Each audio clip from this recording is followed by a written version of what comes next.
Look who redecorated.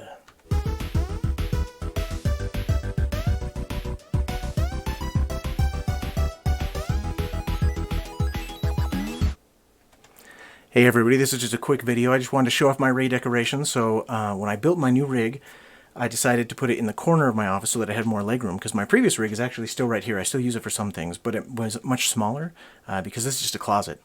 And so it was kind of hard to fit there.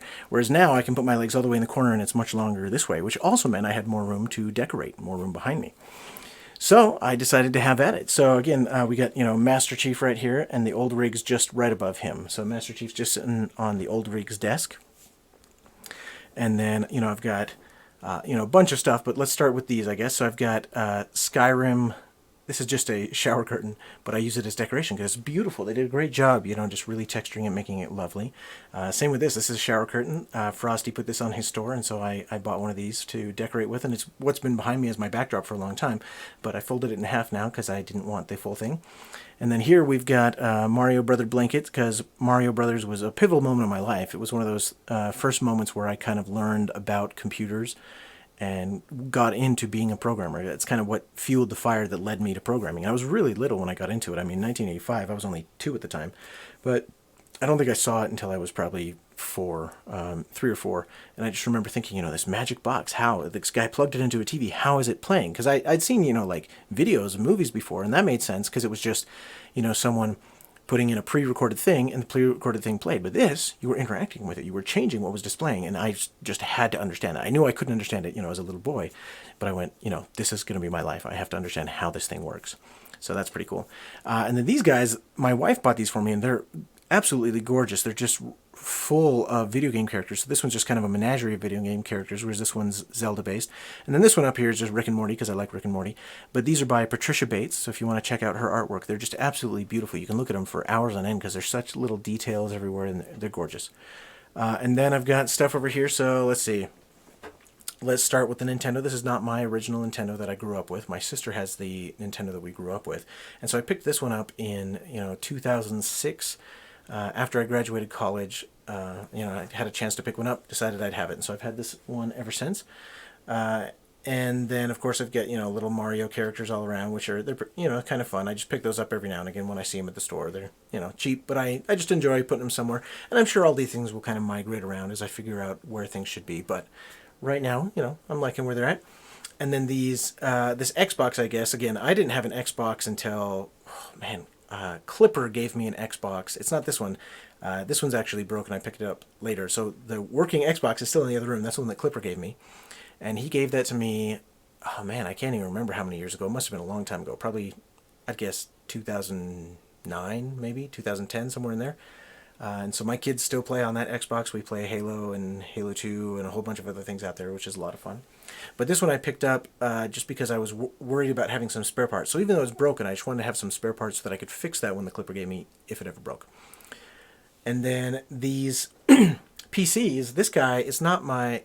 This is like our second household PC. So our first household PC died eventually.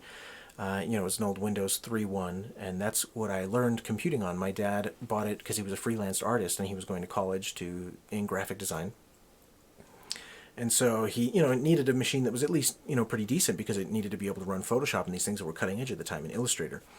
But eventually he just ran out of space because he was essentially saving versions of artwork.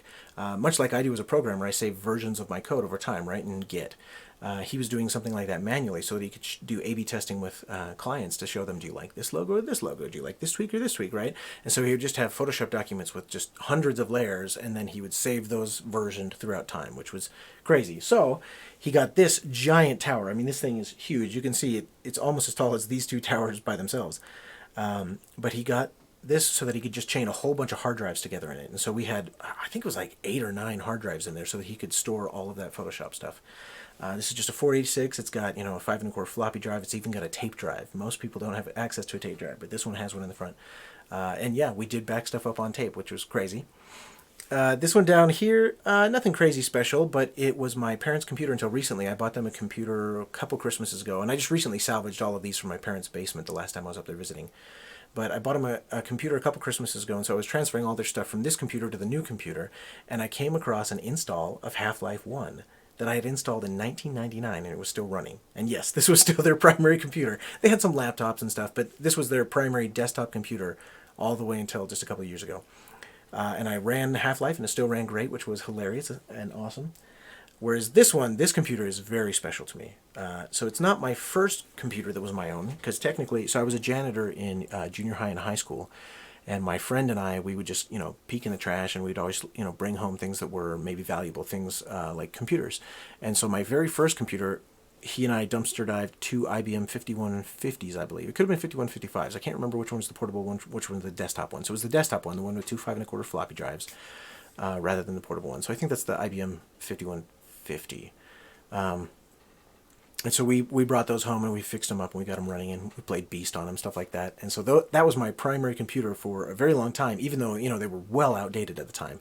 Had two 5 1/4 floppies. I'd write my journal in there. I'd write my computer assignments in there. I'd print them out on a dot matrix printer, even though, again, it was all outdated at the time by the time I was in junior high and high school.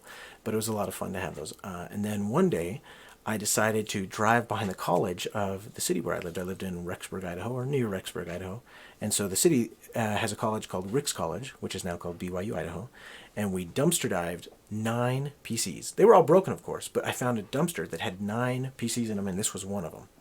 So what we did was I stuffed them all in my trunk. I brought them all home, and then I just kept testing individual parts. I'd splice them into this computer to see, is it working? Because I knew that this computer would work, right? So I'd splice in, a sound card. I'd splice in a video card. I'd splice in all these different things, see which ones were working, put those in the working pile, including RAM. RAM was the hard one. And so we got a whole pile of things that were working, and then, just tons of junk that eventually we did throw away. But I was able to make 2 computers that worked. So there was this one. It's a Pentium 1, I believe. It might be a Pentium 2, but I think it's Pentium 1. Whereas this one down here, I think, is a Pentium 2. But this one was a Pentium 1, and it had a network card, it had a graphics card, it had a decent functional computer, and so that was my primary computer. And then the second one that I was able to piece together, I think it was just missing a network card, but other than that, the stats were pretty much even. And so that one I gave to my friend that had helped me dumpster dive the previous ones. But this became my personal computer, so I worked on this for all the way through high school, and then including in college. This was my primary desktop up until I graduated in 2006. Which I know, crazy outdated in 2006. But I did have a laptop that I would do more of my intense programming on. It was an old Dell XPS, first generation XPX, big old honking 14-pound laptop. The battery lasted about an hour, but it had power. I believe that the processor was actually like 3.4 gigahertz, and even today you don't get processors that are generally that fast. It was just the fastest at the time. Now you just ram in more cores to make it faster. But so yeah, this is a snapshot into my past. I really like all of these things. I'm excited to have them behind me as I game. Of course, I do crop in on myself generally, but I'll try to do intros like this, where you get to see, a little bit of this, and then I'll crop in and we'll do the gameplay. So if you like what I've got going on, comment down below if there's something you think I need to add, because I do have, I've got a Retron Duo, I've got a Retron 5, I've got a Super Nintendo, I've got 2 Nintendo 64s. I even thought about mounting all of my cartridges for the NES. Well, I can't get all of them on the door, but I could mount a whole bunch of NES, Super NES, and Nintendo 64 cartridges on this door.